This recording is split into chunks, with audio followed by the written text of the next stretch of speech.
Hello friends, NK online learning YouTube channel पर आप सभी का स्वागत है। मैं डॉक्टर वीरेंद्र संतानी आपको बेसिक इलेक्ट्रिकल इंजीनियरिंग के बारे में पढ़ाऊंगा। आइए देखते हैं। So today's topic is basic circuit elements. Basic circuit elements. So if we are talking about the basic circuit elements, so there are basically three circuit elements. First is resistance, another one is inductance, and third one is capacitance. So if we are talking about the basic circuit elements, we have seen that three types of circuit elements are there, that is resistance, inductance and capacitance. So first we have to discuss about the resistance. Resistance क्या होता है? Resistance is basically a circuit element.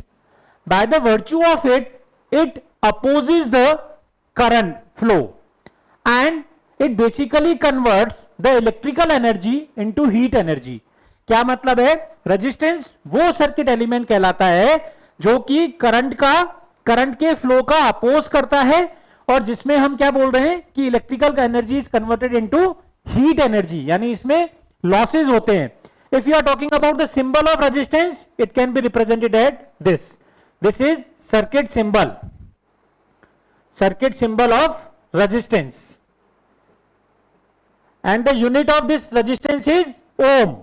We have also studied that R is equal to V upon I. As per Ohm's law, we have discussed R equal to V upon I.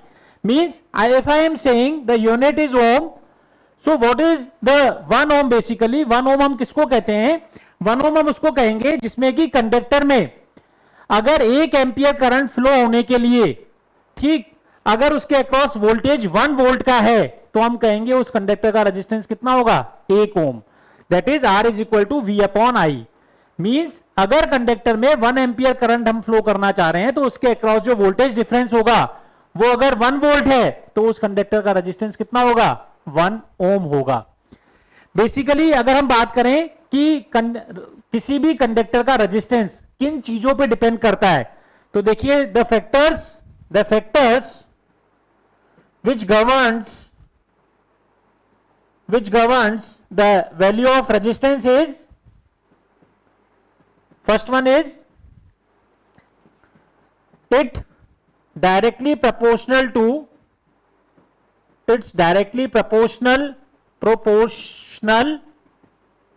to length L। Conductor की length के directly proportional होता है। Similarly inversely proportional to cross sectional area A। Third one is resistance depends upon the nature of material, कि उस material का, उस conductor का nature किस तरह का है। And fourth one is it depends upon temperature. So in short I am writing temperature. So R is proportional to L upon A. अगर मैं टेम्परेचर को नेग्लेक्ट करता हूं, if temperature is neglected we can say R is proportional to L by A, or that is R is equal to rho L by A, where rho is termed as resistivity of the material or resistivity of the conductor, resistivity of material। तो resistance अगर हमने temperature को neglect किया तो R is given as rho L upon A, where rho is the resistivity of the material. Similarly resistance क्या, अगर हम reciprocal की बात करें, reciprocal of resistance is termed as conductance G, that is G is equal to 1 upon R। तो अगर हमने R की यूनिट यहां पे ओम देखी थी, OHM, तो कंडक्टेंस जो कि इसका इनवर्स है उसकी यूनिट क्या होगी? 1 अपॉन R की MHO, मोहो। तो इसकी जो यूनिट है that is mho and it is the reciprocal of the resistance. तो जो गुड कंडक्टर्स होते हैं जो अच्छे कंडक्टर्स होते हैं उनमें कंडक्टेंस की वैल्यू ज्यादा होती है और रेजिस्टेंस की वैल्यू कम होती है. तो good conductors have high value of conductance whereas the low value of resistance.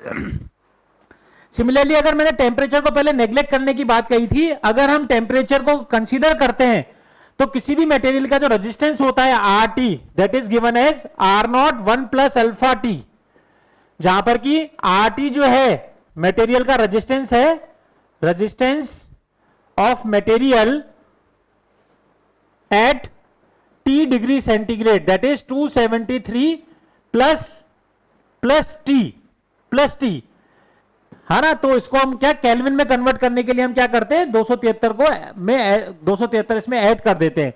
और ये जो अल्फा है ये आर टी तो हो गया टेम्परेचर टी पे, आर नॉट हो जाएगा रूम टेम्परेचर पे मटेरियल का resistance, and alpha is termed as temperature coefficient. तो इस तरीके से जो है रेजिस्टेंस जो है वो टेम्परेचर के अकॉर्डिंग वेरी होता है.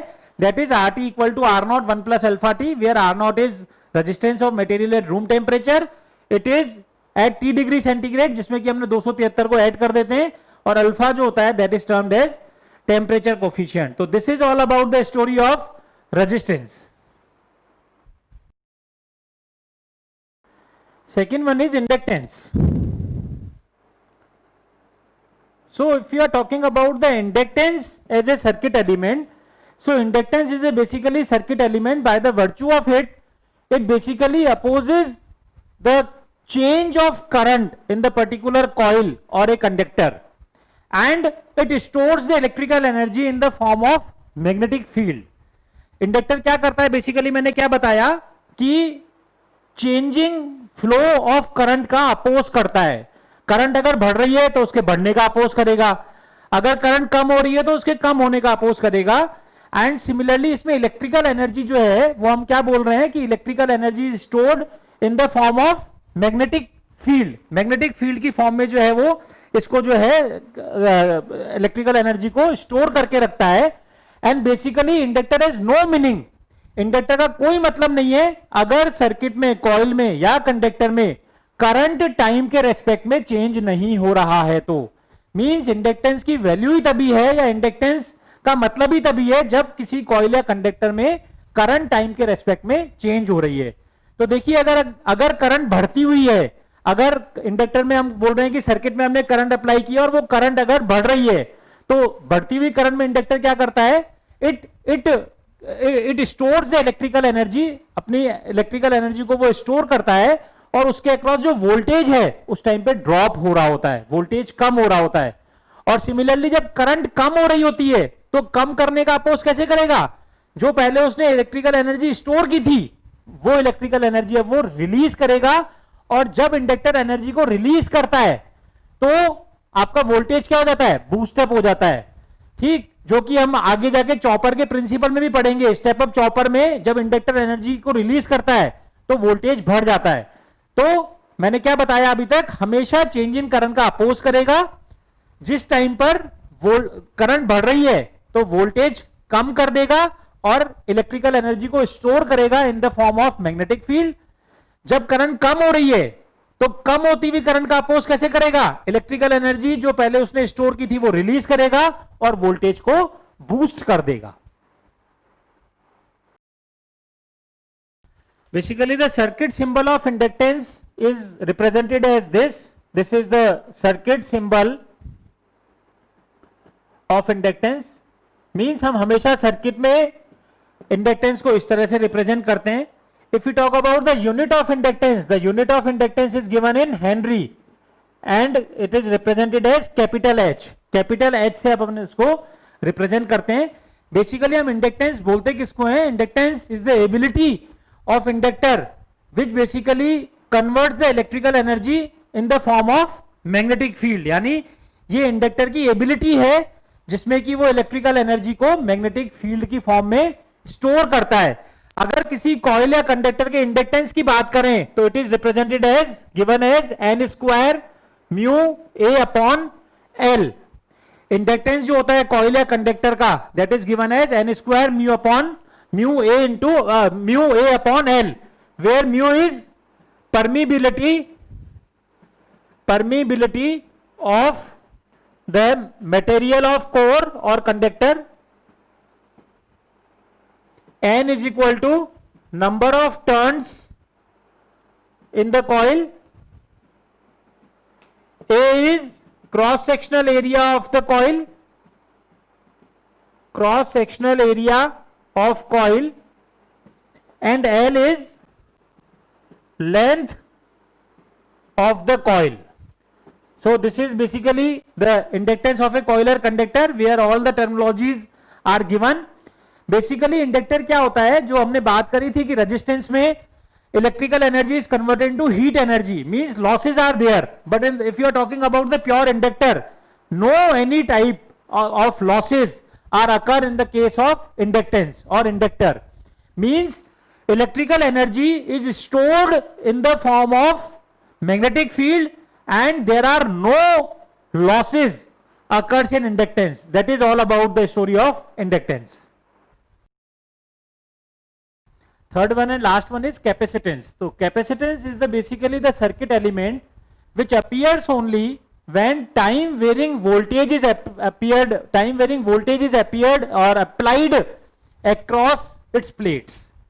Basically it has two conducting plates separated by insulating material medium called dielectric. जो दो इसकी insulating plates होती हैं, है ना, वो insulating दो जो conducting plates होती हैं, सॉरी, जो conducting plates होती हैं, that is insulated from the material termed as dielectric.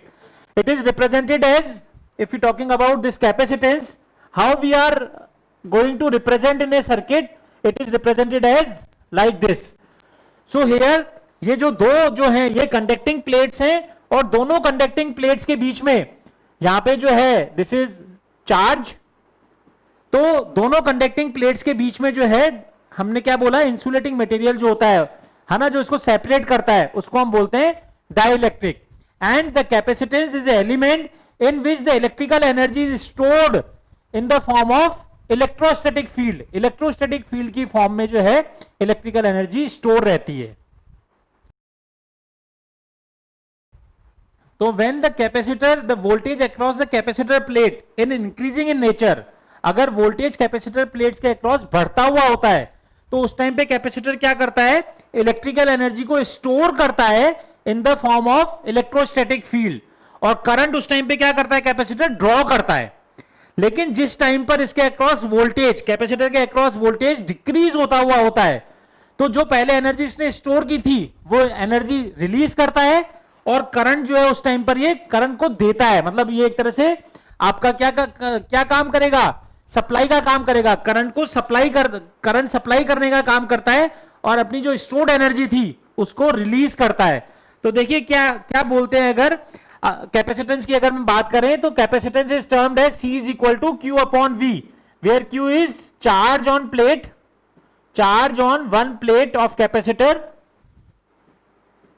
charge on one plate of capacitor upon potential difference between the plates. यानी कैपेसिटेंस की अगर हम बात करते हैं तो capacitance is defined as Q by V, where Q तो क्या है, charge on one plate of capacitor, capacitor की एक प्लेट पे जो चार्ज है that is Q upon the voltage difference across the capacitor C.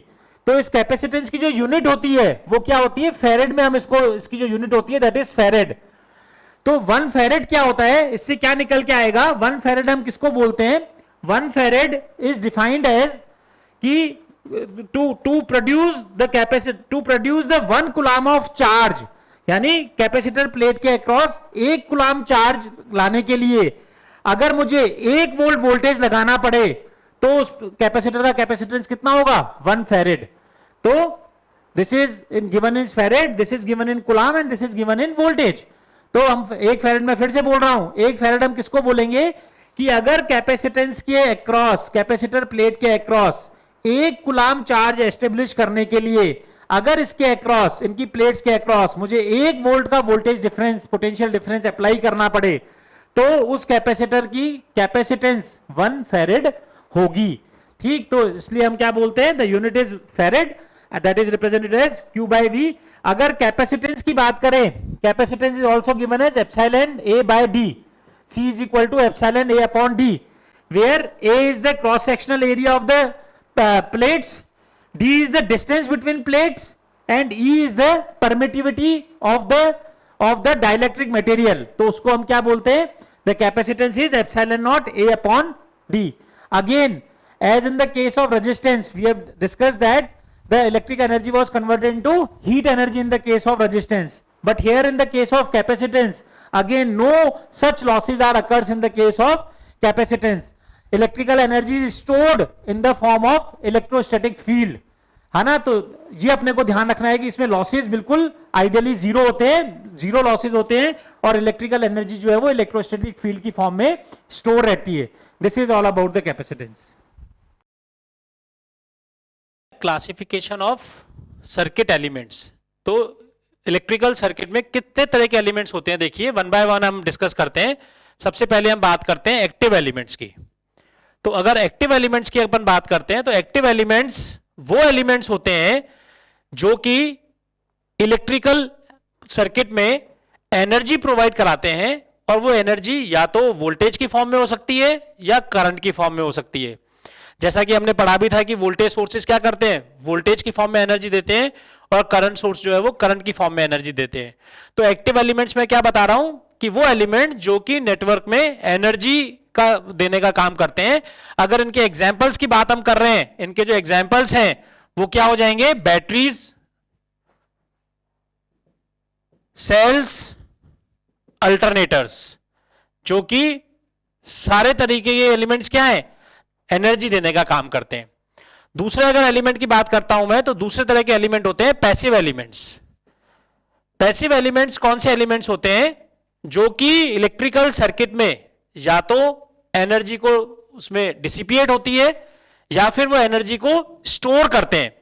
जैसे अगर मैं इसमें बात करूं किस किस तरह के एलिमेंट होंगे, रेजिस्टेंस जिसको कि अपन रिप्रेजेंट करते हैं आर से, सिमिलरली इंडक्टेंस जिसको हम रिप्रेजेंट करते हैं एल से, सिमिलरली कैपेसिटेंस जिसको हम रिप्रेजेंट करते हैं सी से. तो देखिए रेजिस्टेंस में तो क्या होता है, एनर्जी डिसिपिएट होती है in the form of heat, हम सभी जानते हैं. और इंडक्टर और कैपेसिटर क्या करते हैं, एनर्जी जो इनकी विशेषता क्या होती है कि जो एनर्जी या जो चार्ज ये स्टोर करते हैं, कुछ समय बाद जो इन्होंने स्टोर किया था उसी को वापस जो है वो रिलीज कर देते हैं. तो आर, एल और सी ये किस तरह के एलिमेंट्स होते हैं, पैसिव एलिमेंट्स. तीसरी तरह की हम बात कर रहे हैं लीनियर एलिमेंट्स. लीनियर एलिमेंट्स देखिए कौन से एलिमेंट्स होते हैं, लीनियर एलिमेंट्स वो एलिमेंट्स होते हैं जो कि सुपरपोजिशन प्रिंसिपल को फॉलो करते हैं. सुपरपोजिशन प्रिंसिपल को कैसे फॉलो करते हैं, देखिए कि अगर इसमें ये मैं इनपुट बोल रहा हूं एक्स है और ये वाई है, तो अगर ये x1 इनपुट है, x1 इनपुट के लिए आउटपुट समझा यहां पे y1 है, सिमिलरली x2 के लिए अगर आउटपुट y2 है, यानी ये एक लीनियर ग्राफ आएगा जिसमें x1 के लिए input is output is y1, similarly x2 input के लिए output is y2, similarly x3 input के लिए आउटपुट इज y3, जो कि आपस में किस तरह से है, लीनियरली कनेक्टेड है. तो इस तरह के एलिमेंट्स को हम क्या बोलते हैं, लीनियर एलिमेंट्स बोलते हैं. लीनियर एलिमेंट्स में हम कैरेक्टरिस्टिक्स की बात कर रहे थे जो कि सुपरपोजिशन प्रिंसिपल को फॉलो करते हैं. तो इसकी जो कैरेक्टरिस्टिक्स थी, this were characteristics of linear elements. अगर इलेक्ट्रिकल टर्म्स में हम बात करें तो लीनियर एलिमेंट्स उनको कहते हैं जिनकी वैल्यू वोल्टेज और करंट के साथ में चेंज नहीं होती है. अगर इनके एग्जांपल्स की बात करें तो प्योर आर, प्योर एल और प्योर सी इनके एग्जांपल हैं. तो ये बात हुई लीनियर एलिमेंट्स की. चौथा हो जाएगा नॉन लीनियर एलिमेंट्स. तो नॉन लीनियर एलिमेंट्स किसको बोलेंगे, जो वो एलिमेंट्स जो कि प्रिंसिपल ऑफ सुपरपोजिशन को अप्लाई नहीं होती हो, जिन पे प्रिंसिपल ऑफ सुपरपोजिशन थ्योरम यानी सीधे सीधे रिलेट, लीनियरली रिलेट नहीं होते हैं. तो उनकी जो कैरेक्टरिस्टिक्स है नॉन लीनियर एलिमेंट्स की, उनकी कैरेक्टरिस्टिक्स कुछ इस तरह की आएंगी कि ये यहां पर लीनियर ना होके इनका कर्व क्या बन गया, नॉन लीनियर कैरेक्टरिस्टिक्स की बात कर रहे हैं हम इसमें. और मैंने इसको बोल दिया सपोज एक्स और इसको मैंने बोल दिया वाई. इसके एग्जाम्पल्स की बात करें तो एग्जाम्पल्स क्या हो जाएंगे, डायोड्स, चॉक्स एक्सेट्रा. फिफ्थ जो है दैट इज लम्प्ड पैरामीटर. तो लम्प्ड पैरामीटर का क्या मतलब होता है? देखिए, लम्प पैरामीटर का मतलब होता है वो पैरामीटर जो कि पूरे सर्किट में कंसंट्रेट रहता हो किसी पर्टिकुलर पॉइंट पर। और इस तरह के पैरामीटर्स कौन से होते हैं? आर, एल और सी जो है, रेजिस्टेंस, इंडक्टेंस और कैपेसिटेंस, क्या होते हैं? लम्प पैरामीटर्स होते हैं। उनकी जो इलेक्ट्रिकल प्रॉपर्टीज है वो चेंज नहीं होती हैं, है ना। सिमिलरली अगर मैं डिस्ट्रीब्यूटेड पैरामीटर की बात करूं, तो डिस्ट्रीब्यूटेड पैरामीटर का क्या मतलब है कि किसी पर्टिकुलर पॉइंट पर वो उनको डिफाइन नहीं कर सकते। जैसे ट्रांसमिशन लाइन, ट्रांसमिशन लाइन हम क्या कह रहे हैं कि जनरेटिंग एंड से रिसीविंग एंड तक थ्रू आउट, मतलब एक ही जगह पे कंसंट्रेटेड नहीं है, तो ऐसे पैरामीटर को हम क्या बोलेंगे? Distributed parameter. तो इसका एग्जांपल क्या हो जाएगा? Transmission line. देखिए देन फिर बायलिटरल एलिमेंट हम बात करेंगे, बायलिटरल एलिमेंट, और उसके बाद इसी से रिलेटेड है यूनिलिटरल एलिमेंट। तो ये एलिमेंट्स क्या होते हैं? देखिए, बायलिटरल एलिमेंट तो वो एलिमेंट होते हैं जिनमें कि वोल्टेज और करंट का जो रेशियो है वो डिपेंड नहीं करता है on the flow of direction of current. कैसे? जैसे मैं बायलिटरल एलिमेंट का एग्जांपल क्या आएगा? रेजिस्टेंस। रेजिस्टेंस क्या होता है? It is the ratio of voltage to current. तो मैंने क्या बताया कि इसमें करंट की डायरेक्शन जो है वो इंपॉर्टेंट नहीं है, यानी रेशियो इनका सेम ही आएगा। कैसे? कि अगर मैं रेजिस्टेंस की बात करूं तो ये फर्स्ट क्वाड्रेंट हो या थर्ड क्वाड्रेंट हो, ठीक है, ये अगर V है और ये I है, तो रेजिस्टेंस क्या होगा? V अपॉन I, जो कि रेशियो होगा, और फर्स्ट और थर्ड क्वाड्रेंट में इनका जो ग्राफ बनेगा वो एग्जैक्टली सिमिलर बनेगा बायलिटरल एलिमेंट का। तो उसको तो हम बोलते हैं बायलिटरल एलिमेंट। यूनिलिटरल एलिमेंट्स कौन से होंगे? जिसमें कि करंट की डायरेक्शन चेंज होते ही जो है बिहेवियर पैटर्न चेंज हो जाता है। जैसे क्या चीज आएगी इसमें? इसमें आ जाएगा डायोड्स। डायोड्स कैसे होते हैं? एक ही डायरेक्शन में काम करते हैं। तो फर्स्ट और थर्ड क्वाड्रेंट में डायोड के केस में जो है बिहेवियर क्या हो जाएगा? अलग तरह का बिहेवियर आ जाएगा। तो इसकी जो कैरेक्टरिस्टिक्स होती हैं, कुछ इस तरह की जो कैरेक्टरिस्टिक्स हैं वो ऐसे बन के आ जाती है। यानी फर्स्ट और थर्ड में अगर ये वोल्टेज है और ये करंट है, तो फर्स्ट और थर्ड क्वाड्रेंट में इनकी जो कैरेक्टरिस्टिक्स हैं वो सिमिलर नहीं होती हैं। तो हम लास्ट इसमें बात कर रहे हैं क्लासिफिकेशन ऑफ नेटवर्क एलिमेंट्स में। 9th है time invariant elements, time invariant elements, और इसी से ही सिमिलर है फिर टाइम वेरिंग एलिमेंट्स। तो टाइम इन वेरिंग एलिमेंट्स नाम से ही पता लग रहा है, ये वो एलिमेंट्स हैं जो टाइम के साथ में चेंज नहीं होती है जिनकी वैल्यू, मतलब the elements who are not changing their values with respect to time. जैसे इसमें एग्जांपल क्या हो जाएगा? Inductance L. इंडक्टेंस एल जो है वो टाइम के साथ में चेंज नहीं होती है उसकी वैल्यू। जबकि टाइम वेरिंग एलिमेंट्स की अगर बात करें, नाम से ही पता लग रहा है the elements whose values are changing with respect to time. तो इसका एग्जांपल क्या होता है? रेजिस्टेंस। हमें पता है कि रेजिस्टेंस जो है वो टेम्परेचर डिपेंडेंट क्वांटिटी होती है, टेम्परेचर पे डिपेंड करता है। तो this is time varying element. This is all about the classification of circuit elements.